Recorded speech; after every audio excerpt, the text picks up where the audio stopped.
దేవుని నామానికి వందనాలు. ప్రియులారా, మరి మనము ఇశ్రాయేలు ప్రజల యొక్క నిర్గమమును ధ్యానం చేస్తూ వస్తా ఉన్నాం. ఐగుప్తు ప్రాంతంలో మరి దాస్యంలో మగ్గిపోతున్న ప్రజలు దాదాపు ఐగుప్తుకు వారు చేరిన తర్వాత చరిత్రకారులు చెప్తున్నట్లుగా దాదాపు 180 సంవత్సరాలు లేదా 150 సంవత్సరాల నుంచి 150, 80 సంవత్సరాల మధ్యలో వారు కఠిన దాస్యాన్ని వారు అనుభవిస్తున్న ఆ పరిస్థితులు. అయితే దేవుడు మరి తన యొక్క వాగ్దానాన్ని ఆయన మర్చిపోలేదు అనే విషయాన్ని మనము చూస్తా వస్తా ఉన్నాం. ఆ ప్రజలు మరి వారు ఎంతో మూలుగులతో, ఎంతో భారముతో వారు మొరపెడుతూ ఉన్నారు. మరి మోషే ఆ ప్రాంతంలో రాజకుమారుడిగా ఉండి ఆ ప్రజలను రక్షించడానికి తన యొక్క ప్రయత్నం తను చేసి విఫలమైపోయి మరి ఆ యొక్క కృంగిన పరిస్థితుల్లో తను ఫెయిల్యూర్ అయిపోయిన పరిస్థితుల్లో మరి మిద్యాను ప్రాంతానికి వెళ్ళిపోయిన సంగతి మనము చూస్తా వస్తా ఉన్నాం.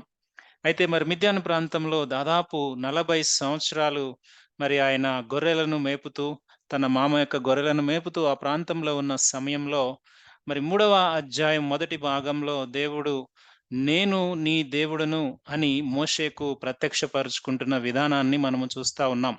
ఒక అద్భుతమైన సంఘటన, ఒక అద్భుతమైన సంభాషణ, ఒక అద్భుతమైన రెవల్యూషన్ మోషే యొక్క జీవితంలో దేవుడు మోషే యొక్క దేవుడుగా, నేను నీ దేవుడుగా, ఐ యామ్ యువర్ గాడ్ అని మోషేను దర్శిస్తూ మోషేతో మరి ఎన్‌కౌంటర్ జరుగుతున్న ఆ యొక్క సంభాషణ అంతా మనము చూస్తా ఉన్నాం. మరి ఆ సంఘటన ఎలా ప్రారంభమైంది అని మనం ఆలోచన చేస్తే, అక్కడ మండుచున్న పొద అది కాలిపోవటం లేదు. ఏంటి ఈ అద్భుతం? ఏమిటి ఈ వింత? అని చెప్పి మోషే ఆ ప్రాంతానికి వెళ్ళి అక్కడ చూస్తూ ఉన్నాడు. చూద్దామని వెళ్ళాడు. ఆ యొక్క సంఘటన తనని ఆకర్షించింది. ఒక్కసారిగా ఈ అసాధారణమైన కార్యము జరుగుతూ ఉన్నప్పుడు మోషేకు ఏదో అక్కడ చెట్టు కాలిపోవటం లేదు. పచ్చగానే ఉంది గానీ మంట వస్తా ఉంది అని చూడటానికి వెళ్ళిన ఆ యొక్క పొద నుంచి దేవుడు తన్ను ప్రత్యక్షపరుచుకుంటూ తను మాట్లాడుతున్న మాటలు మనము చూస్తా ఉన్నాం. దేవుడు తను చెప్తూ ఉన్నాడు, "నేను నీ తండ్రి దేవుడును, అబ్రహాము దేవుడును, ఇస్సాకు, యాకోబుల దేవుడును" అని దేవుడు తను ప్రత్యక్షపరుచుకుంటూ మరి దేవుడు చెప్తున్న ఒక్కొక్క మాటను మనము చూస్తా ఉంటే దేవుడు చెప్తూ ఉన్నాడు, "ఐగుప్తులో ఉన్న నా ప్రజల యొక్క బాధను నేను చూశాను. వారి మొరను విన్నాను. వారి కష్టం నాకు తెలుసు. ఇదేది ఇప్పుడు నేను ఆ మొర విని బయటకి రావట్లేదు గానీ, వారు మొదటి నుంచి పడుతున్న కష్టం నాకు తెలుసు. అయితే ఆ యొక్క సమయము ఇప్పుడు విడిపించే సమయము దగ్గరికి వచ్చింది. ఆ దేశంలో నుంచి విశాలమైన దేశమునకు వారిని తోడుకొని పోవటానికి నేను పైనుంచి దిగి వచ్చాను" అని దేవుడు మరి మోషేతో మాట్లాడుతూ ఉన్నాడు.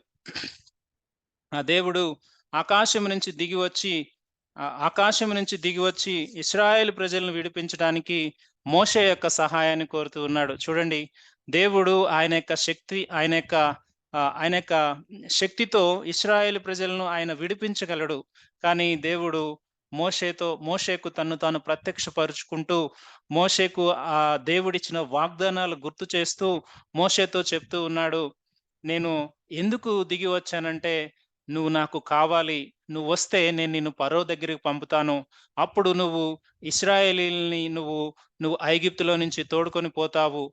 గనుక నీవు నాకు కావాలి" అని మోషేను మరి దేవుడు అడుగుతూ ఉన్నప్పుడు గాడ్స్ మిషన్ ఏదైతే ఉందో, ఆ మిషన్ అంతా మోషేకు బయలుపరిచి దేవుడు మోషేతో మాట్లాడుతూ ఉన్నప్పుడు మోషే అంటా ఉన్నాడు, "అయ్యా, నేనెంతటి వాడనో, నేను ఏ విధంగా వెళ్ళగలను" అని మోషే దేవునికి మరి ప్రతిస్పందన ఇస్తూ ఉన్నప్పుడు దేవుడంటా ఉన్నాడు, "నువ్వెంతటి వాడవో నాకు తెలుసు." దేవుడు ఆ మాటకు సమాధానం ఇవ్వలేదు గానీ, దేవుడు ఒకే ఒక్క మాట అన్నాడు ఆ సమయంలో, "నేను నీకు తోడై ఉంటాను మోషే. నేను నీకు తోడై ఉంటాను. నిశ్చయముగా నేను నీకు తోడై ఉంటాను" అని చెప్పి దేవుడు మాట్లాడుతూ ఉన్నాడు. మరి గాడ్స్ మిషన్ మనకి ప్రత్యక్షపరుస్తూ ఉన్నప్పుడు గాడ్స్ ప్రొవిడెన్స్ కూడా మనకి ఉంటుంది అనే దానికి ఎటువంటి సందేహం లేదు. దేవుడు అదే రీతిగా ఆయన ఆరోహణమవుతూ ఉన్నప్పుడు శిష్యులను ఆ యొక్క మిషన్ ఎక్విప్ చేస్తూ, "మీరు సర్వలోకమునకు వెళ్లి సర్వ సృష్టికి సువార్త చెప్పండి" అని చెప్తూ ఆయన ఒక్క మాట అన్నాడు. ఆ మాట ఏమిటంటే, "ఇదిగో భూమి మీదను, పరలోకంలోను భూమి మీదను నాకు సర్వాధికారము ఇయ్యబడి ఉన్నది. నేను మీతో యుగముల వరకు తోడై ఉండెదను అని దేవుడు వారిని ఎక్విప్ చేసి వారికి వారికి కావాల్సిన వారికి కావాల్సిన ఆ యొక్క దేవుని యొక్క ప్రెజెన్స్ వారితో తోడుగా ఉందన్న ఆ యొక్క వాగ్దానాన్ని కూడా ఇచ్చాడు. ఈ యొక్క మండుచున్న పొద అనుభవంలో నుంచి దేవుడు మోషేతో మాట్లాడుతూ మోషేను ప్రిపేర్ చేస్తూ ఉన్నాడు. ఈ యొక్క ఒక్క రివల్యూషన్ ద్వారా మోషే దేవుని యొక్క వాక్యము ఆ యొక్క సంభాషణ ఎంత చక్కగా ఉందో ఈ యొక్క 3వ అధ్యాయం మొత్తం మనం చూస్తా ఉన్నాం. ఈ యొక్క రివల్యూషన్ ద్వారా మోషే ఒక్కొక్క స్టెప్ ద్వారా దేవుని యొక్క గొప్పతనాన్ని లేకుంటే దేవుడు తనకి ప్రత్యక్షపరుచుకుంటున్న విధానాన్ని ఒక్కొక్క స్టెప్‌లో తను నేర్చుకుంటూ ఉన్నాడు. దేవుడు నేర్పిస్తూ ఉన్నాడు. అద్భుతమైన సంభాషణ. దీన్ని మనము ఆత్మీయముగా మనము లోతుగా ధ్యానం చేస్తే ఒక్కొక్క స్టెప్‌లో వారి యొక్క సంభాషణ మోషే మాట్లాడుతున్న దానికి, దేవుడు ఇస్తున్న స్పందనకు ఎంత చక్కగా, ఎంత దీర్ఘశాంతముగా దేవుడు తనకి సమాధానం ఇస్తూ ఉన్నాడో మనము చూస్తా ఉన్నాం. మోషే యొక్క కేపబిలిటీ దేవునికి తెలుసు. మోషే అంటాడు, "అయ్యా నేనెంతటి వాడను, నేను నత్తివాడను. నేను ఎలా వెళ్ళగలను? ఎలా మాట్లాడగలను?" అంటే దేవుడంటాడు, "అందరిని పుట్టించింది నేనే గదా! వెళ్ళు, నేను నీకు తోడై ఉండెదను" అని దేవుడు చెప్తూ ఉన్నాడు. సో, గాడ్స్ కమిషన్ మనకి ఆ యొక్క మిషన్ ప్రత్యక్షపరిచినప్పుడు దేవుని కాపుదల మనకు ఉన్నది అనే విషయంలో ఎటువంటి సందేహము లేదు. అదే అదే కాపుదలతో, అదే భద్రతతో వెళ్ళిన శిష్యులు భూమిని తలక్రిందులు చేసినట్లుగా వారు పరిచర్య చేశారు. ఈనాడు అదే దేవుడు మనతో ప్రత్యక్షపరుచుకుంటూ మాట్లాడుతున్నది ఏమిటి అంటే, మనము గాడ్స్ మిషన్‌ని మనము మన యొక్క పరిధిలో మనము చేయవలసిన వారమై ఉన్నాం. మోషే అంటూ ఉండగా నేనెంతటి వాడనని దేవుడు నేను నీకు తోడై ఉండెదనని చెప్తూ, దేవుడు ఇంకొక మాట చెప్తూ ఉన్నాడు. మరలా ఈ ప్రజలందరూ ఐగుప్తులో నుంచి నా ప్రజలందరూ వచ్చి ఇదే కొండ మీద మీరు ఆరాధన చేస్తారు. దానికి సూచన ఇదే అని 12వ వచనంలో దేవుడు మాట్లాడుతూ ఉన్నాడు.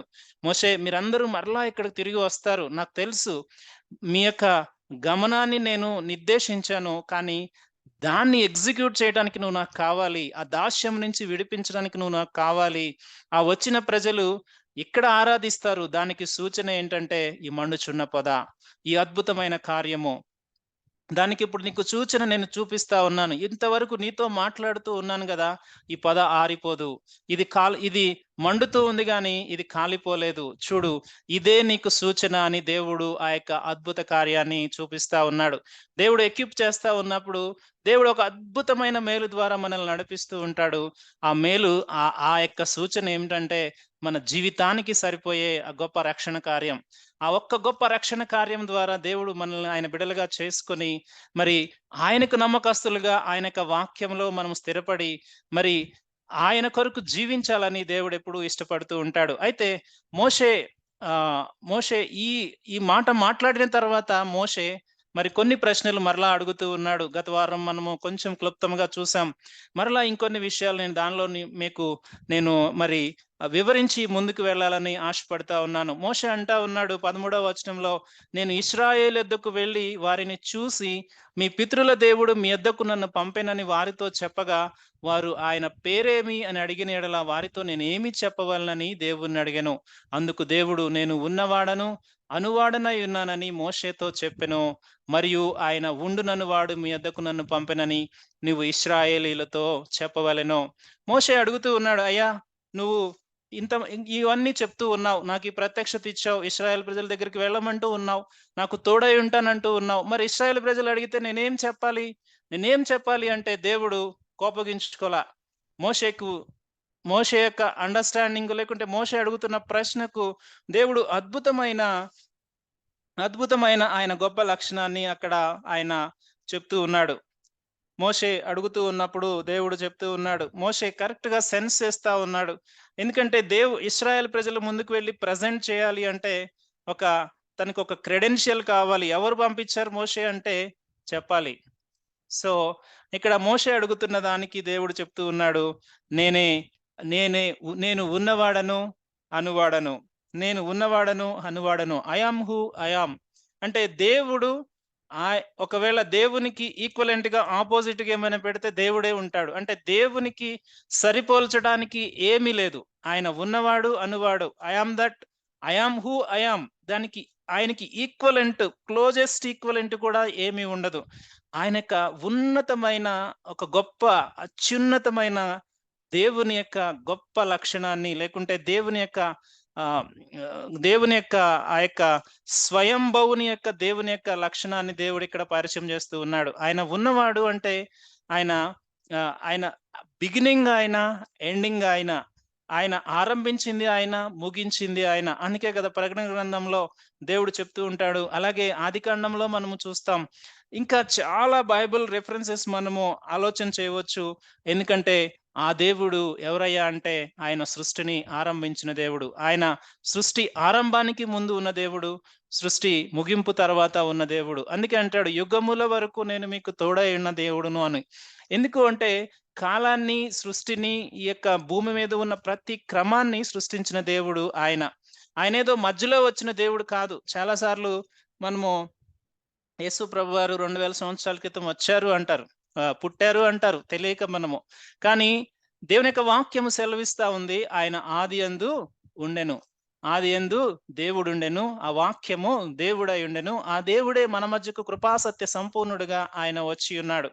సో ఇప్పుడు మోషేతో మాట్లాడుతున్న ఆ యొక్క మండే పద అనుభవంలో మాట్లాడుతూ ఉన్నది సిలువ కార్యానికి ముందు యేసు ప్రభువారు యెహోవా దూతగా పాత నిబంధన సమయంలో అనేక మార్లు ఎక్కడ యెహోవా దూత వచ్చి మాట్లాడెను అని మనము చూసినా కూడా అది యేసు ప్రభువారు మాట్లాడుతున్న సందర్భమే. ఎందుకంటే ఏ ఒక్కరు కూడా ఆ తండ్రి దేవుణ్ణి ఎవరు చూసి మరి బ్రతకరు అనే విషయాన్ని మనకు తెలుసు. ఎందుకంటే ఆయన పరిశుద్ధుడైన దేవుడు. ఆయన యొక్క మహిమను తగ్గించుకుని మనుషుని యొక్క ఆలోచనలకు, లేకుంటే మనుషునికి తగినట్లుగా మాట్లాడడానికి ఆ ప్రభువారు మరి మనిషి కొరకు ప్రాణ విమోచన చేయటానికి ఆయన వచ్చారు అనే విషయాన్ని మనం గ్రహించాలి.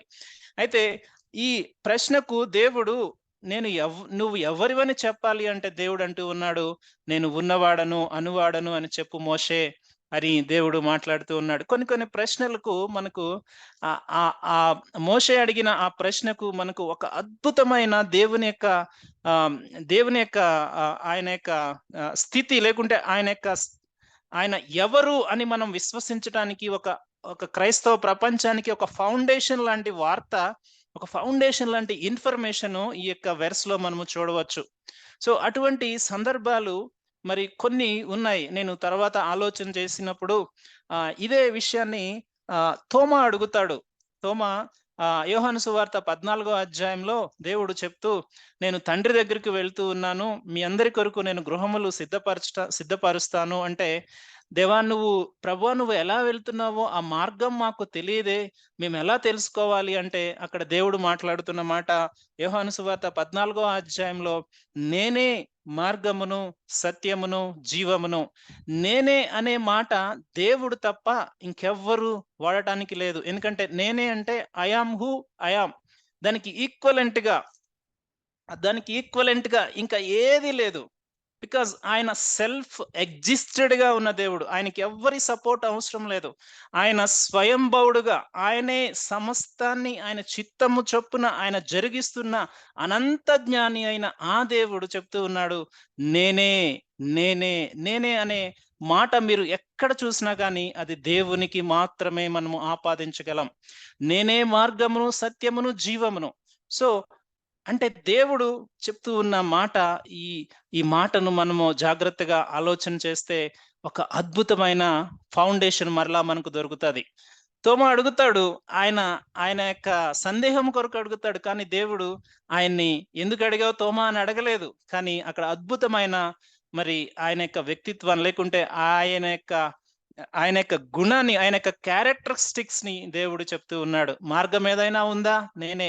సత్యం ఏమైనా ఉందా? నేనే. జీవం ఏదైనా ఉందా? నేనే. లైట్ ఏదైనా ఉందా? నేనే. సమస్తము నేనే అయ్యున్నాను. ఈ లోకాన్ని, ఈ సృష్టిని ఆరంభించిన దేవుడు నేనై ఉన్నాను అని దేవుడు తాను ప్రత్యక్షపరుచుకుంటున్న ఆ యొక్క గొప్ప అద్భుతమైన రెవల్యూషన్స్ మనం చూస్తా ఉన్నాం. అలాగే మార్తా అడుగుతుంది, తన యొక్క సహోదరుడైన లాజరు చనిపోయినప్పుడు దేవుడు అడుగుతాడు, నీ సహోదరుడు ఒక్క నిమిషం ఆ మాట చదువుదాం. నీ సహోదరుడు యోహాను సువార్త 11వ అధ్యాయము యోహాను సువార్త 11వ అధ్యాయము 22వ వచనము 2వ వచనం 22వ వచనము 23వ వచనం చూద్దాం. యేసు నీ సహోదరుడు మరలా లేచునని ఆమెతో చెప్పగా మార్త ఆయనతో అంత్య దినమున పునరుద్ధానమందు లేచునని ఎరుగుదున. అందుకు యేసు పునరుద్ధానమును జీవమును నేనే. దేవుడు అంటూ ఉన్నాడు, నేనే అనే మాటను మరలా ఇక్కడ మాట్లాడుతూ ఉన్నాడు. పునరుద్ధానం ఎవరై ఉన్నారు? దేవుడై ఉన్నాడు. జీవం ఎవరై ఉన్నారు? దేవుడై ఉన్నాడు. సో ఇలా అనేక సందర్భాల్లో దేవుడు ఆయన ఐయామ్ హూ ఐయామ్ అని ఆయన మనకి ప్రత్యక్షపరుచుకుంటున్న దేవుడుగా ఉన్నాడు. మన దేవుడు ఎంత గొప్ప రివల్యూషన్ మనకి ఇచ్చాడు అంటే, మన దేవుడు ఏదో మధ్యలో వచ్చిన దేవుడు కాదండి. ఆ యుగంలో ఏదంటే అక్కడొక మైతుతో ఒక స్టోరీ, ఇక్కడొక మైతుతో ఒక స్టోరీ, పలానా సమయంలో ఇది జరిగింది, అక్కడ అవతరించాడు, ఇక్కడ అవతరించాడు అని చెప్పే దేవుడు కాదు ఆయన. ఆయన ఆరంభం నుంచి ఉన్నాడు, ఎండ్ వరకు ఉన్నాడు. అలాగే మనము యేసు ప్రభు వారి గురించి మనము చాలా సార్లు 2000 సంవత్సరాల క్రితం పుట్టాడు అండి అని చెప్తూ ఉంటాం. కాదండి, ఆయన ఉన్నాడు. ఆయన ఆరంభం నుంచి ఉన్నాడు. అందుకే అంటాడు పౌలు భక్తుడు, పాపులను రక్షించుటకు యేసు ఈ లోకమునకు వచ్చెనను మాట. వచ్చాడు అంటే ఆయన ఉన్నాడు అని, అంతేగాని ఆయన అప్పుడు పుట్టాడు అని కాదు. అలాగే మీరు సామెతల గ్రంథం 8వ అధ్యాయం చదవండి, లేకుంటే ఇంకా ఎన్నో విషయాలు మనము యోహాను సువార్త 8వ అధ్యాయం 58వ వచనంలో చూస్తే పరిసయ్యులు అడుగుతూ ఉంటారు, నువ్వు అబ్రహాము గురించి మాట్లాడుతా ఉన్నావు, నీకు ఇంకా 50 సంవత్సరాలు కూడా లేవు అంటే దేవుడు అంటాడు, అబ్రహాము నా దినము కొరకు ఎదురు చూశాడు అని చెప్పి. దేవుడు ఆయన ఉన్న దేవుడు. ఈ యొక్క మండే పద అనుభవంలో నుంచి మాట్లాడుతున్న ఆ యొక్క కుమారుడైన దేవుడు మాట్లాడుతున్న మాట అంటే ఐయామ్ హూ ఐయామ్, నేను ఆదియు అంతమై ఉన్నాను.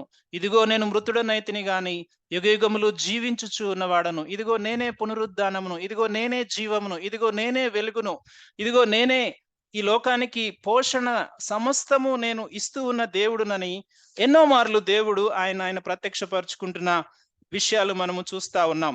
ఆయన ఆయన ఆయన ప్రత్యక్షపరుచుకుంటున్న విషయాలు ఇక్కడ మోషేతో మాట్లాడుతూ, నువ్వు వెళ్ళి చెప్పు. ఈ యొక్క హైయెస్ట్ క్వాలిఫికేషన్ ఇది దేవునికి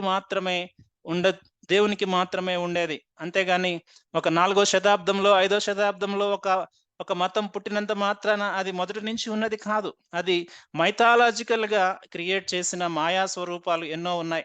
గనుక ఎంత గొప్ప అద్భుతమైన విశ్వాసము, ఎంత గొప్ప ఫౌండేషనల్ ఫెయిత్ దేవుడు మనకి ఇచ్చాడు అంటే ఇక మాటల్లో మనం ఆలోచన చేయవచ్చు. ఐయామ్ హూ ఐయామ్, దేవుడు నేను ఉన్నాను అంటే దానికి ఫాస్ట్ టెన్స్ ఎక్కడి వరకు మనం పెట్టుకోవచ్చు అంటే తెలీదు. నేను ఉన్నాను, ఉండునను వాడను. చూడండి, ఆయన భూత భవిష్యత్ వర్తమాన భూత భవిష్యత్ కాలాల్లో ఉన్న దేవుడు. అందుకే అంటాడు కదా, యేసు ప్రభువారు నిన్న నేడు ఏకరీతిగా ఉన్నాడు. ఆయనకు ఆరంభము ఆయనే, ముగింపు ఆయనే. ఈ విషయాన్ని ఎంత ఎక్కువగా మనము దేవుణ్ణి ఈ విషయాన్ని బట్టి ఆరాధించినా అది తక్కువే. ఎందుకంటే అటువంటి గొప్ప దేవుణ్ణి మనము కలిగి ఉన్నాము. నిజంగా యెహోవా దేవుడుగా గల జనులు ధన్యులు. అందుకే మోషేతో అంటున్నాడు దేవుడు, వెళ్ళు మోషే, ఉండునను వాడు పంపించాడు అని చెప్పు. ఉండునను వాడు పంపించాడు అని చెప్పు. ఏమి చెప్పాలయ్యా అంటే, ఉండునను వాడు పంపించాడు అని చెప్పు అని మోషేను పంపిస్తూ, తర్వాత దేవుడు చెప్తూ ఉన్నాడు.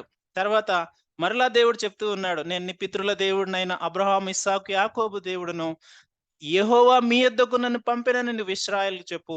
నిరంతరము నా నామం ఇదే, తరతరములకు ఇది నా జ్ఞాపకార్థమైన నామము. దేవుని యొక్క నామము అది తరతరములకు జ్ఞాపకార్థమైన నామము. ఆ నామమును ఉచ్చరించడానికి ఇశ్రాయేలు ప్రజలు అనగా యూదులు ఇప్పటికీ కూడా ఆ నామాన్ని మేము ఎక్కడైనా తప్పుగా ఉచ్చరిస్తామేమో. ఎందుకంటే దేవుడు ఆజ్ఞ ఇచ్చాడు, 10 ఆజ్ఞల్లో నీ దేవుడైన యెహోవా నామమును వ్యర్థముగా ఉచ్చరించకూడదు. ఆ గొప్ప నామాన్ని, ఆ యొక్క శక్తి కలిగిన నామాన్ని ఉచ్చరించడానికి ఎంత రెవరెన్షియల్ ఫియర్తో మనము ఆలోచన చేయాలో. ఎందుకంటే ఆ జ్ఞాపకార్థమైన తరతరములు ఉండే ఆ నామమునకు వాళ్ళు భయపడి ఆ నామానికి ఈక్వలెంట్ గా అడోనాయ్ అని పిలుచుకుంటూ ఉంటారు. అంటే వర్డ్ ఆఫ్ గాడ్, దేవుని డైరెక్ట్ గా వారు సంబోధించకుండా అడోనాయ్. ఒకవేళ అబ్రహామును దేవుడు ప్రత్యక్షమైతే అడోనాయ్ చెప్పు, యాకోబు దేవుడు ప్రత్యక్షమైతే అడోనాయ్ చెప్పు. అంటే దేవుని యొక్క నామాన్ని ప్రత్యక్షంగా వారు ఉచ్చరించడానికి కూడా భయపడే పరిస్థితి. ఎందుకంటే అంత గొప్ప నామము. ఆ నామము అందుకే యేసు ప్రభువారి యొక్క నామము దేవుడు అంటాడు కదా! అన్ని నామముల కన్నా పైనామము. ఆ నామము ఆ నామం యొక్క ఆ నామం యొక్క విలువ, ఆ నామం యొక్క దాని యొక్క బ్రాండ్ వాల్యూ ఈ లోకంలో చాలా వాటిని మనం బ్రాండ్స్ తీసుకుంటాం గదా!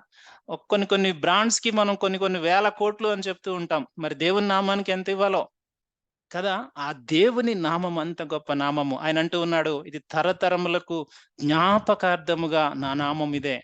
మోషే నువ్వెళ్లి చెప్పు. ఎవరు పంపించారు అంటే, ఉన్న దేవుడు పంపించాడు.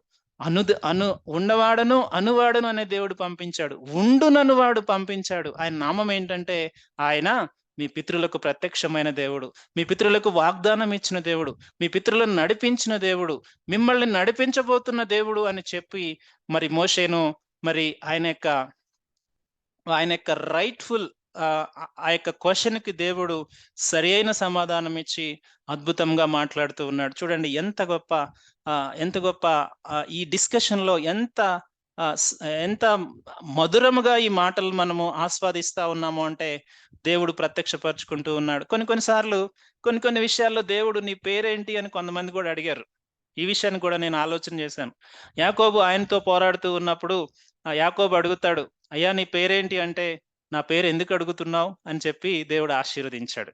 అంటే ఏ సందర్భంలో దేవుడు చెప్పాలో, ఏ సందర్భంలో దేవుడు చెప్పకూడదో ఆయనే అనంత జ్ఞాని అయిన దేవుడు. ఆయన ఆ సందర్భానికి తగినట్లుగా ఆయన చెప్పే దేవుడు. ఇక్కడ మోషేను కమిషన్ చేస్తూ ఉన్నాడు. లేకుంటే మోషేను ఎక్విప్ చేస్తూ ఉన్నాడు. దేవుడు ఇక్కడ ఇన్ఫర్మేషన్ చాలా అవసరం. ఈ యొక్క ఇన్ఫర్మేషన్ ఈరోజు క్రైస్తవ విశ్వాసానికి ఫౌండేషనల్ ఫెయిత్ అని చెప్పడంలో ఎటువంటి సందేహం లేదు. అలాగే మనోహ భార్యతో కూడా యెహోవా దూత ప్రత్యక్షమైనప్పుడు వాళ్ళు అడుగుతారు. ఫస్ట్ మొట్టమొదటిగా భార్యకు దేవుడు ప్రత్యక్షమై మాట్లాడతాడు. మరలా ప్రార్థన చేస్తాడు. అప్పుడు మరలా దేవుడు వస్తాడు. యెహోవా దూత ప్రత్యక్షమైనప్పుడు వాళ్ళకు నైవేద్యం ఇచ్చినప్పుడు అక్కడ అక్కడ ఒక మాట అడుగుతాడు. మనోహ అడుగుతాడు, "అయ్యా నీ పేరేంటి?" అంటే, "నా పేరు నువ్వెందుకు అడుగుతూ ఉన్నావు? ఇది చెప్పనసఖ్యము కాదు" అని దేవుడు చెప్తాడు. చూడండి అంటే దేవుడు ఎక్కడ, ఏ విధంగా, ఎవరికి ఏ ప్రత్యక్షత ఇవ్వాలో ఆ ప్రత్యక్షత భక్తులకిచ్చాడు. కానీ అద్భుతం ఏంటో తెలుసా ప్రియులారా? ఈ కృపాయుగంలో మనకి దేవుడిచ్చిన వాక్యం ద్వారా ఇచ్చిన రివలేషన్స్ ఎంత గొప్ప ఆరాధన దేవుణ్ణి ఆరాధించటానికి కానీ, ఆయన గొప్పతనాన్ని అనుభవించటానికి కానీ, మనకు నిజంగా మనము ధన్యులమని చెప్పడంలో ఎటువంటి సందేహం లేదు. ఈ జ్ఞాపకార్థమైన నామాన్ని దేవుడు పరిచయం చేస్తూ ఇప్పుడు మోషేను ఎక్విప్ చేస్తూ పంపిస్తూ ఉన్నాడు. మోషేను ఎక్విప్ చేస్తూ పంపిస్తూ ఉన్నాడు. సో, ఆహ్, సో, ఇక్కడ 16వ వచనంలో మనము చూస్తూ ఉన్నాం. ఇక్కడ చెప్తూ ఉన్నాడు, "నువ్వు వెళ్లి ఇశ్రాయేలీయుల పెద్దలను పోగు చేసి, మీ పితరుల దేవుడైన యెహోవా అనగా అబ్రహాము, ఇస్సాకు, యాకోబుల దేవుడు నాకు ప్రత్యక్షమై ఇట్లనెను, నేను మిమ్మును ఐగుప్తులో మీకు సంభవించిన దాన్ని నిశ్చయముగా చూచితిని." దేవుడు చెప్తూ ఉన్నాడు, "దేవుడు మిమ్మల్ని మర్చిపోలేదయ్యా. ఐగుప్తులో ఉన్న మీ యొక్క సంగతులన్నీ నేను చూశాను. నువ్వేం చేయాలంటే, మొట్టమొదటిగా వెళ్లి ఇశ్రాయేలు పెద్దలను పోగు చెయ్యి. నువ్వు వెళ్లి ఫస్ట్ నువ్వేం చేయాలి? ఐగుప్తుకు వెళ్ళాలి." దేవుడు స్టెప్ బై స్టెప్ ఆజ్ఞాపిస్తా ఉన్నాడు చూడండి. మోషే అడిగింది ఒకటే. మోషే అడిగాడు, అయ్యా నేను వెళ్లి ఏం చెప్పాలి అంటే, దేవుడు ఇలా చెప్పు అని అక్కడ వరకు ఆ యొక్క రెస్పాన్స్ సరిపోతది. కానీ తర్వాత జరగవలసిన విషయాన్ని కూడా దేవుడు చెప్తూ ఉన్నాడు. ఫస్ట్ నువ్వు వెళ్ళాలి, ఐగుప్తుకు వెళ్ళాలి. నెక్స్ట్ ఎల్డర్స్ అందరిని పోగు చేయాలి. ఎల్డర్స్ అందరిని పోగు చేసిన తర్వాత అప్పుడు నువ్వు చెప్పాలి, ఏ పితరుల దేవుడు నాకు ప్రత్యక్షమై ఎట్లన్నాడు. సో, మీ యొక్క బాధను నేను చూశాను అని వారికి నువ్వు ఎక్స్‌ప్లెయిన్ చేయాలి. ఇక్కడ ఇశ్రాయేల్ పెద్దలందరూ మనకు తెలుసు 12 గోత్రాలు మరి ఆ 20 లక్షల మందిని మరి వారు నడిపించడానికి ఒక్కొక్క గోత్రానికి కొంతమంది పెద్దలను దేవుడు మరి వారు ఆహ్, ఆహ్, కొంతమంది పెద్దలు ఉన్నారు. ఆ పెద్దలను దేవుడు మరి అనేక సార్లు వారితో మాట్లాడడానికి కూడా ఇష్టపడ్డాడు. సో, మొట్టమొదటిగా వాళ్ళతో వెళ్లి నువ్వు మాట్లాడు. వాళ్ళతో వెళ్లి మాట్లాడిన తర్వాత దేవుడు మీ యొక్క పరిస్థితిని చూస్తూ ఉన్నాడని మొట్టమొదటిగా వారికి ఎక్స్‌ప్లెయిన్ చెయి. ఎక్స్‌ప్లెయిన్ చేసినప్పుడు దేవుని యొక్క వాగ్దానపు నెరవేర్పు ఏమిటో వారు కూడా ఎక్స్‌పీరియన్స్ చేస్తారు. సో, ఆ యొక్క ఎక్స్‌పీరియన్స్ చేస్తూ ఉన్నప్పుడు నువ్వు వారికి చెప్పవలసిన విషయం ఏమిటంటే, ఇశ్రాయేలు ప్రజలు నేను ఐగుప్తు నుంచి విడిపించటానికి దేవుడు నాతో మాట్లాడి మీ దగ్గరికి పంపించాడు అని చెప్పాలి. అప్పుడు వారు అర్థం చేసుకుంటారు, దేవుడు మనల్ని మర్చిపోలేదు, మనల్ని చూస్తూ ఉన్నాడు. ఈ నిర్ణయ కాలంలో మనల్ని విడిపించడానికి దేవుడు ఆయన ఒక ప్రణాళిక కలిగి ఉన్నాడు. ఆయన వాగ్దానపు నెరవేర్పు సమయం ఆసన్నమైందని వారు వారు తెలుసుకునే, వారు అంగీకరించే, ఆ విధంగా వారి యొక్క హృదయాలను దేవుడు మారుస్తాడు. ఎందుకంటే ఒక మాట అంటాడు 18వ వచనంలో, వారు నీ మాట వింటారు అనే మాటను దేవుడు చెప్తూ ఉన్నాడు. ఇశ్రాయేల్ ప్రజల దగ్గరికి వెళ్తే, పెద్దల దగ్గరికి వెళ్తే వారు మాట వినరు. మొట్టమొదటిగా మనకు తెలుసు, తర్వాత మనము ధ్యానం చేయబోతాం. వారు వినరు, సరికదా మోషేను అహరోనులు తిడతారు. మీరు రావటం వల్ల మా మొదటి పరిస్థితి కొంచెం ఏదో ఆ పొయ్యి మీద పైన పెనం మీద ఉంది. ఇప్పుడు ఆ పెనం మీద ఉన్న పరిస్థితి పొయ్యిలో పడేసినట్టు చేశారు మీరు అని చెప్పేసి తిడతారు. వాళ్ళు మాట వినరు. కానీ దేవుడు ఏమంటా ఉన్నాడంటే వారు మాట వింటారు. వారి యొక్క బిగినింగ్ దేవుడికి తెలుసు, వాళ్ళ యొక్క రెస్పాన్స్. దేవుడు ఎప్పుడు కూడా ఆయన నెరవేర్పు మాటే చెప్తాడు. మధ్యలో జరిగే పరీక్ష అంతా మనం అనుభవించాలి. సో దేవుడు చెప్పే ఏ మాట కూడా నిరర్ధకం కాదు, అది నెరవేరుతుంది. కానీ అది నెరవేరడానికి కొంత సమయం పడుతుంది. ఆ సమయం పట్టేంత వరకు మనము ఆ యొక్క పరీక్షలో, లేకుంటే ఆ శ్రమలో, ఆ ఓర్పులో మనం ఎదురు చూడాలి. వాగ్దానాల నెరవేర్పు, అందుకే శ్రమ, ఆ యొక్క ఓర్పు, ఆ యొక్క నిరీక్షణ, శ్రమ ఏం చేస్తుంది? ఓర్పునిస్తుంది. ఓర్పు నిరీక్షణ కలుగజేస్తుంది. నిరీక్షణ it self is fulfilment of promise. ఆ యొక్క ప్రామిస్ మనకి నెరవేరడానికి సమయం పడుతూ ఉంది. ఇక్కడ దేవుడు చెప్పినట్టుగా వారు వింటారు అంటే, వారు మొదటి స్టెప్ లో రెస్పాన్స్ వేరే ఉంటుంది, రెండో స్టెప్ లో వేరే ఉంటుంది, మూడో స్టెప్ లో వేరే ఉంటుంది, మేబీ బహుశా 4, 5, 6 ఆ స్టెప్స్ లో వారు వినవచ్చు. కానీ ఫైనల్ గా ఇది జరుగుతూ ఉంది. ఎందుకంటే ఒకప్పుడు మోషే చెప్పిన మాటను ఎవరు వినలేదు. 40 సంవత్సరాల క్రితం మోషేకు ఈ యొక్క అనుమానం ఉంది. ఎందుకంటే తను ఫెయిల్ అయ్యాడు. ఒక ఫెయిల్యూర్ నుంచి తను బయటకు వస్తూ ఉన్నాడు. ఇప్పుడు మోషే వీళ్ళు చెప్తే వాళ్ళు వింటారా అంటే వింటారు. ఎందుకు అంటే దేవుడు వారి హృదయాలను సిద్ధపరుస్తూ ఉన్నాడు. సో ఎల్లి చెప్పు, ఆ దేశము, ఆ యొక్క పాలు తేనెలు ప్రవహించే దేశము నేను మీకు ఇవ్వటానికి నేను మిమ్మల్ని ఎక్విప్ చేస్తూ ఉన్నాను అని చెప్పి దేవుడు ఏమి చెప్పాలో కూడా ఒక్కొక్క స్టెప్ చూడండి, ఆయన కమిషన్ చేస్తూ ఉన్న విషయాన్ని, ఎట్లా వెళ్ళాలి, ఎవరి దగ్గరికి వెళ్ళాలి, ఏమి చెప్పాలి అనేది దేవుడు ఒక్కొక్క స్టెప్ తన్ని గైడ్ చేస్తూ నడిపిస్తున్న విషయాన్ని మనము చూస్తా ఉన్నాం. సో ఇప్పుడు 18వ వచనంలో, మీరందరూ ఇప్పుడు వాళ్ళు నీ మాట వింటారు కనుక ఇశ్రాయేలు పెద్దలు ఐగుప్తు రాజు యొద్దకు వెళ్ళి అతన్ని చూసి, పెద్దలు అనగా ఇశ్రాయేల్ ఎల్డర్స్, మోషే అహరోనులు వెళ్ళి ఫరో వైపు చూసి మాట్లాడాల్సింది ఏం మాట్లాడాలో కూడా దేవుడు చెప్తూ ఉన్నాడు. సో అక్కడ చెప్తూ ఉన్నాడు మాట చూడండి, హెబ్రీల దేవుడైన యెహోవా మాకు ప్రత్యక్షమైన గనుక మేము అరణ్యమునకు 3 దినముల ప్రయాణమంత దూరం పోయి మా దేవుడైన యెహోవాకు బలిని సమర్పించుదము సెలవిమ్మని అతనితో చెప్పవలెను. సో దేవుడు ఫరోతో ఏం మాట్లాడాలో దేవుడు చెప్తూ ఉన్నాడు. సో నిజంగా ఈ యొక్క అప్లికేషన్ లో చూడండి, ఒక సింపుల్ రిక్వెస్ట్ ఫరో ముందు పెడుతూ ఉన్నాడు. ఒక స్మాల్ రిక్వెస్ట్ దేవుడు ఫరో ఫరో ముందు ఈ యొక్క రిక్వెస్ట్ పెడుతూ ఉన్నాడు. బహుశా ఫరో దానికి ఒకవేళ దానికి యాక్సెప్ట్ చేస్తే మరి తన యొక్క హృదయం అంత హార్డ్ అయ్యేది కాదేమో. మేబీ దేవునికి తెలుసు ఈ విషయాలన్నీ. కానీ మనము ఆలోచన చేస్తూ ఉన్నాం, ఫరో ఒకవేళ ఈ రిక్వెస్ట్ కే యాక్సెప్ట్ చేస్తే ఎంత బాగుండేది కదా. ఐగుప్తు దేశం అంతా ఆ యొక్క వినాశనం నుంచి తప్పించుకునేది. కానీ ఫరో ఆ మాట వినటానికి ఇష్టపడలా. ఎందుకంటే చూడండి, తర్వాత మాట మనం ఆలోచన చేస్తే దేవుడు చెప్తూ ఉన్నాడు, ఈ విషయం అంతా కూడా ఫరో దగ్గరికి వెళ్ళి మాట్లాడాలనే విషయం అంతా కూడా దేవుడే చెప్తూ ఉన్నాడు, కానీ మోషే అడగల. మోషే యొక్క డౌట్ ఏంటంటే, నేను ఇశ్రాయేల్ ప్రజల దగ్గరికి వెళ్ళి ఏమని చెప్పాలి? ఏమని చెప్పాలంటే దేవుడు ఏమని చెప్పాలో చెప్తూ, ఫరో దగ్గరికి వెళ్ళి ఏం మాట్లాడాలో అసలు ఆ వెళ్ళక ముందు పెద్దల దగ్గరికి ఒక్కొక్క స్టెప్ మాట్లాడుతూ ఉన్నాడు. 19వ వచనంలో, ఐగుప్తు రాజు మహాబలముతో మీ మీదికి వచ్చి మిమ్మును పోనీయుడని నేను ఎరుగుదును. దేవునికి తెలుసు. మీరు మొట్టమొదటికి వెళ్ళి అడగండి, ఈ స్టెప్ లో పోనీయుడు అది నాకు తెలుసు. ఎందుకంటే దేవునికి ఆయన ఆల్ఫా అండ్ ఒమేగా. ఆయనకి ఒక్కొక్క స్టెప్ లో ఏం జరగబోతుందో ఆయనకి తెలుసు. ఆయన భూత, భవిష్యత్, వర్తమాన కాలాల్లో ఉన్న దేవుడు చెప్తూ ఉన్నాడు. ఆ బిగినింగ్ నుంచి తెలిసిన దేవుడు ఏ విధంగా ఫరో రెస్పాండ్ అవుతాడో కూడా నాకు తెలుసు. ఎందుకంటే 20వ వచనంలో, మిమ్మను పోనీయడని నేను ఎరుగుదును. సో ఐగుప్తు రాజు మహాబలముతో మీ మీదకి వచ్చి మిమ్మల్ని పోనీయడని ఎరుగుదును. కానీ నేను నా చెయ్యి చాపి ఐగుప్తు మధ్యనున్న నేను చేయదలిచిన నా అద్భుతములన్నిటిని చూపి దాన్ని పాడు చేసేదను. అటు తర్వాత అతడు మిమ్మల్ని పంపివేయును. సో బహుశా ఐగుప్తు రాజు ఈ యొక్క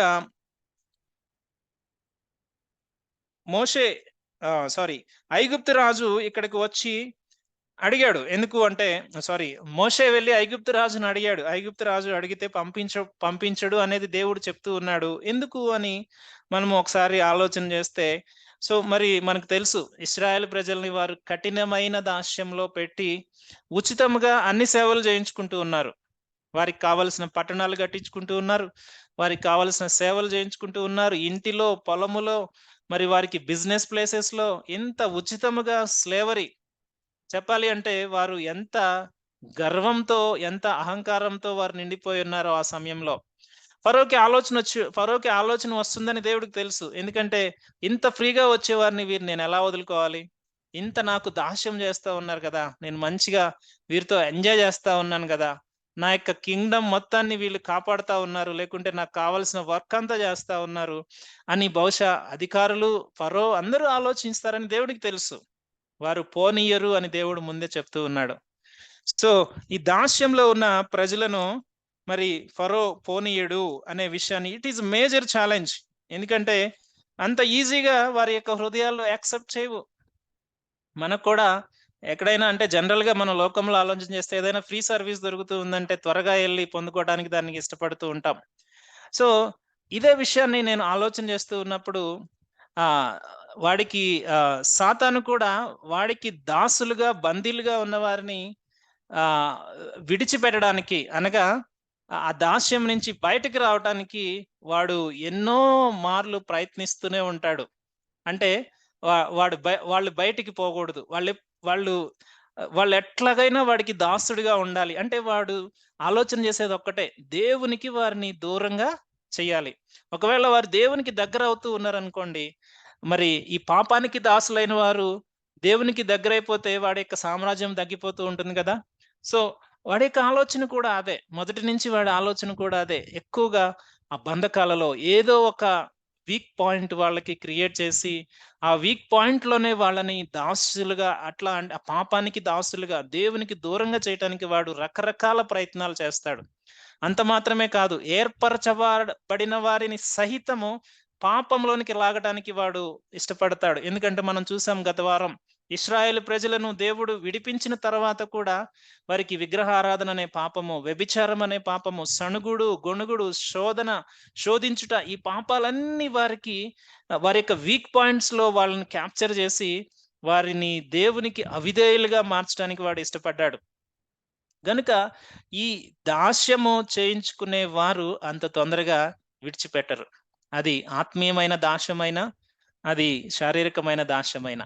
సో వారి యొక్క అధికారం ఎక్కడ తగ్గిపోతుందో, వారి యొక్క బలం ఎక్కడ తగ్గిపోతుందో అని ఆలోచిస్తారు. సో శత్రువైన సాతాను కూడా మనుషుల గురించి ఇదే ఆలోచన చేస్తూ ఉంటాడు.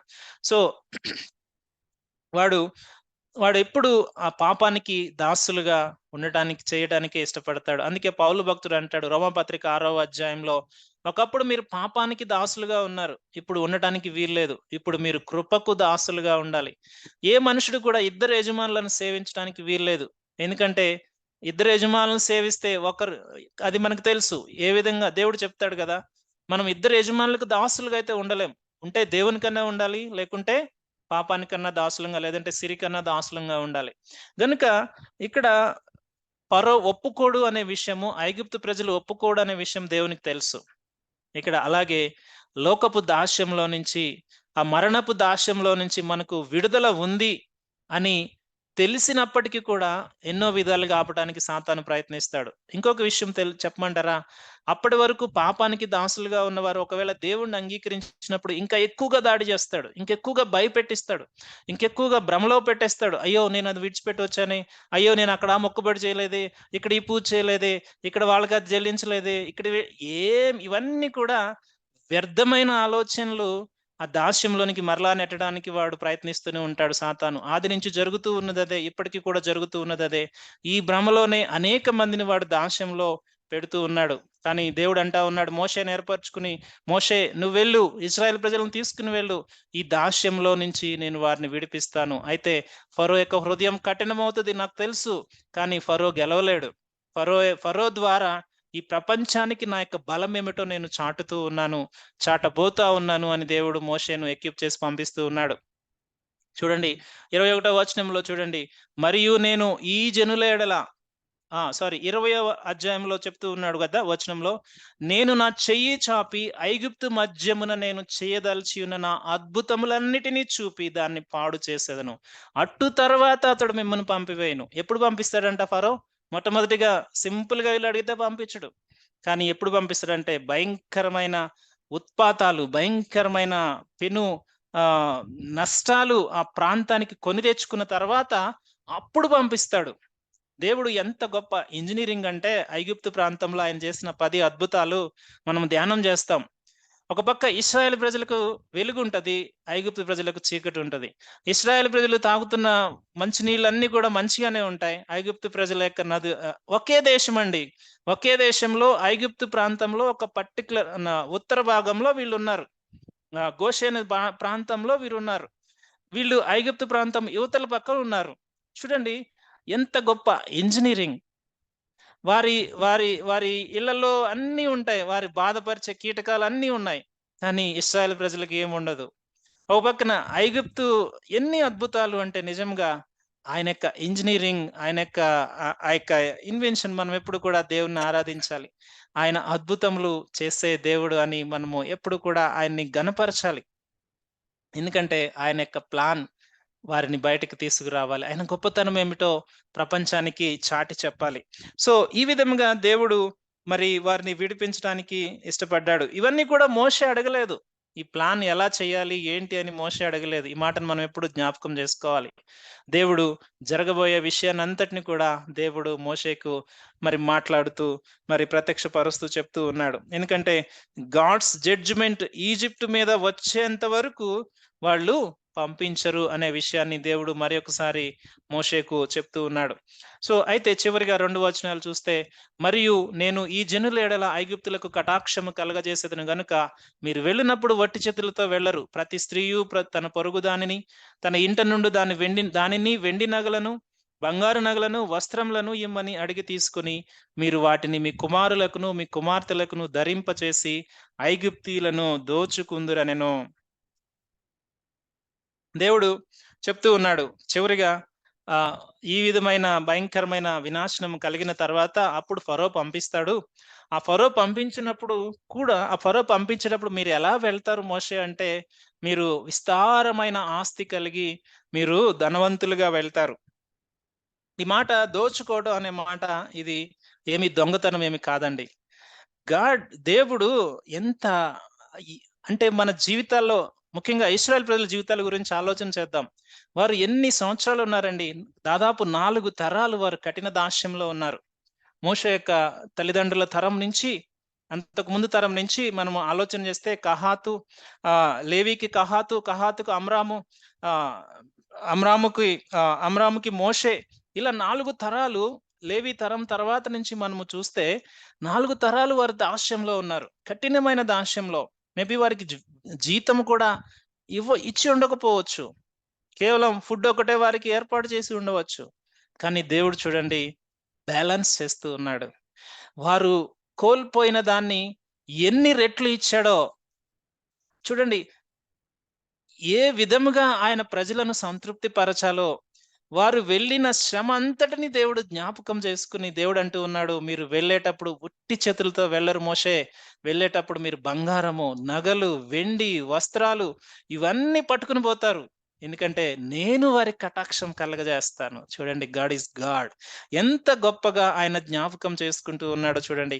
అప్రాప్రియేటెడ్ వేజెస్, ఆ ఎన్ని ఇయర్స్ అయితే వాళ్ళు కఠిన దాస్యం చేశారో అంత గొప్పగా దేవుడు ఆయన ప్రజలను ఆశీర్వదించి పంపిస్తా ఉన్నాడు. చూడండి ప్రియులారా, ఒకవేళ మనం ఏదైనా ఒక శ్రమలో, ఒక ఆహ్, ఒక ఒక పరిస్థితుల్లో మనము ఎక్కడైనా నష్టపోతూ ఉంటే, మనము మంచి చేసి నష్టపోతూ ఉంటే, కొన్ని సార్లు హెల్ప్ చేసి నష్టపోతా ఉంటాం.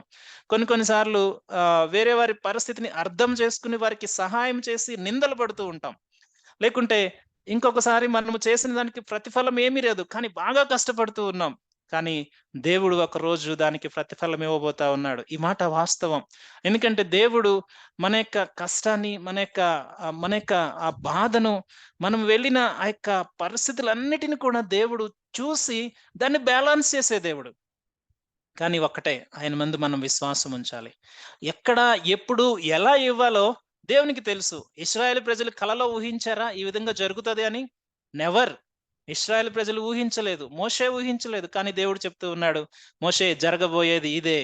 జరగబోయేది ఇదే. దేవుడు ఏ విధముగా ఆయన యొక్క ప్రజలను ఆయన డెలివర్ చేయటంతో పాటు వారికి కావాల్సిన నీడ్స్‌ని ఏ విధంగా ప్రొటెక్ట్ చేస్తూ ఉన్నాడో. ఈ మాట మనం నమ్మితే మనం దేవుడిని ఎప్పుడు స్తుతిస్తాం. మనం భవిష్యత్తు గురించి చింతించం. అందుకే దేవుడు అంటాడు కదా! ఆకాశ పక్షులను చూడండి. అవి కొట్టలో కూర్చుకొనవు, కోయవు. నేను వాటిని పోషించట్లేదా? మీరెందుకు చింతిస్తూ ఉన్నారు? యోబుతో దేవుడు మాట్లాడుతూ ఉన్నాడు. యోబు చూడు, ఈ ప్రపంచమంతటిని నేను పోషిస్తా ఉన్నాను. ఈ జంతుజాలాలనంతటిని నేను పోషిస్తా ఉన్నాను. నేను నిన్ను పోషించలేనా? నేను నీ యొక్క అక్కర తీర్చలేనా? నీ పరిస్థితి నాకు తెలీదా? ఇదే విధంగా దేవుడు మనతో మాట్లాడుతూనే ఉంటాడు. కానీ అనేక సార్లు మనం మరచిపోయి, నేనింత నష్టపోయానే, ఇంత కష్టపడ్డానే, ఇంత సమయం వృధా అయిందే. కాదు, కాదు. దేవుడు దానికి లెక్క వేసి మరి దానికి ఎన్ని రెట్లు ఇచ్చాడో మనకి తెలీదు గానీ, అద్భుతముగా వారు విస్తారమైన సొమ్ముతో వారు బయలుదేరారంట.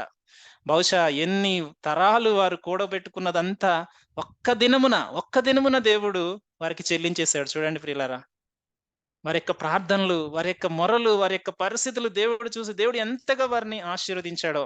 మనం ఎప్పుడు దేవుని వెంబడిస్తే చాలు ప్రియులారా. దేవుని వెంబడిస్తే ఆశీర్వాదాలు అవే ఉంటాయి.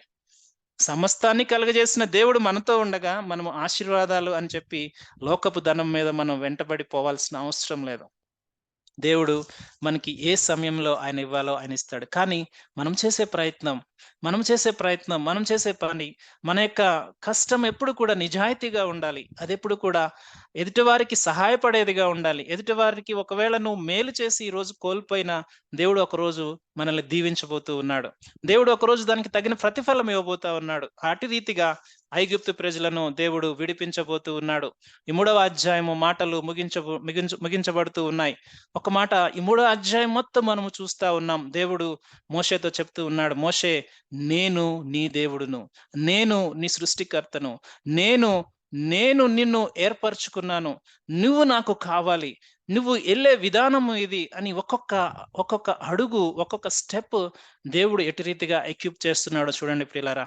ప్రియులారా, ఇట్టి రీతిగానే దేవుడు మన జీవితాల్లో ఆయన మనకు ప్రత్యక్షపరుచుకున్నాడు.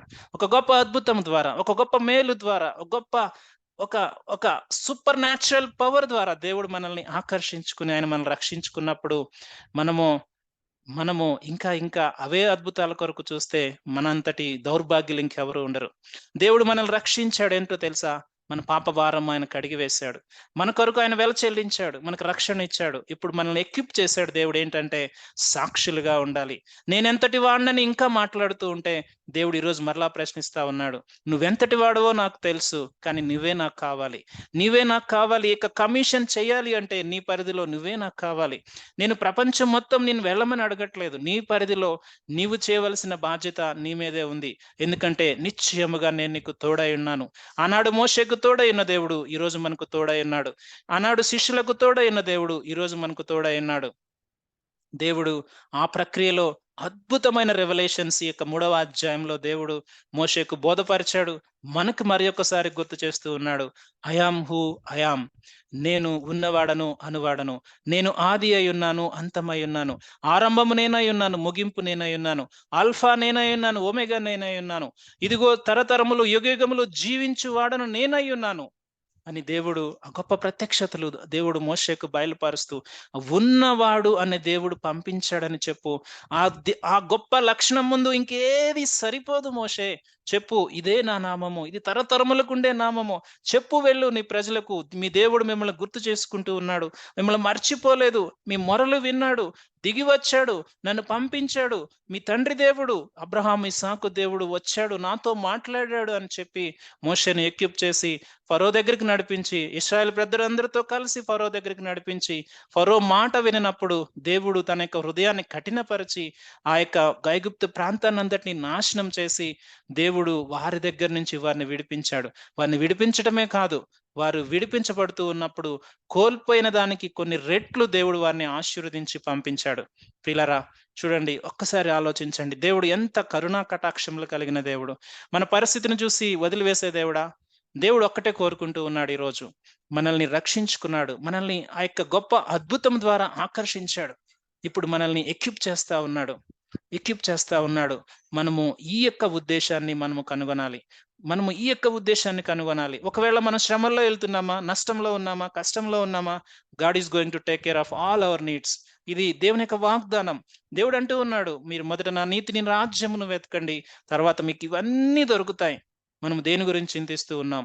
ఈరోజు దేని గురించి చింతిస్తూ ఉన్నాం? దేవుడు ఒక పర్పస్ తో పిలుచుకుంటూ ఉంటే ఇంకొక పర్పస్ వైపు మన యొక్క హృదయాలను పెట్టి, నేను ముందుకు వెళ్ళలేను, నా లిమిటేషన్స్ ఇవి, నా యొక్క పరిస్థితి ఇది అని ఎన్నిసార్లు దేవుణ్ణి మనము మరి ఆవేదన గుండా తీసుకువెళ్తా ఉన్నాం. ఆయన హృదయాన్ని మనము ఒక విధంగా చెప్పాలంటే బాధపరుస్తూ ఉన్నామేమో. ఒకసారి ఆలోచన చేద్దాం. ఈరోజు దేవుడు యొక్క 3వ అధ్యాయం ద్వారా అద్భుతమైన మాటలు, అద్భుతమైన రెవల్యూషన్స్ యొక్క ముగింపులో మాట్లాడుతూ ఉండగా మనల్ని మనం సరి చేసుకుందాం. దేన్ని బట్టి మనం ఆగిపోతా ఉన్నాం? కష్టాన్ని బట్టి, నష్టాన్ని బట్టి, ఇరుకును బట్టి, శ్రమను బట్టి ఆగిపోతా ఉన్నాం. అనేక సార్లు చెప్తాం, అన్ని వేళలా నీ సాక్షిగా ఉంటాను దేవా అని చెప్తాం.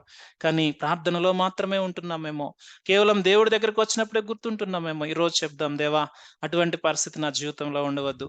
దేవా, ఆనాడు మోషేని ఎక్విప్ చేసావు, నన్ను కూడా ఎక్విప్ చేయండి దేవా. నా యొక్క పరిస్థితిని అంతటిని మీరు టేక్ కేర్ చేస్తూ ఉన్నారని మీకు వందనాలు చెల్లిస్తూ ఉన్నారని దేవునికి ఒక మాట మనము ఈ యొక్క సాయంకాల సమయంలో మనమందరము చెప్దామా దేవునికి? దేవా, నన్ను బలపరచు, నాకు నిశ్చయంగా నువ్వు తోడై ఉన్నానన్న వాగ్దానం ఇచ్చావు, అటు ధైర్యం నాకు దయచేయని దేవునికి మరొకసారి మనము తీర్మానం చేసుకుందాం, ప్రార్థన చేసుకుందాం.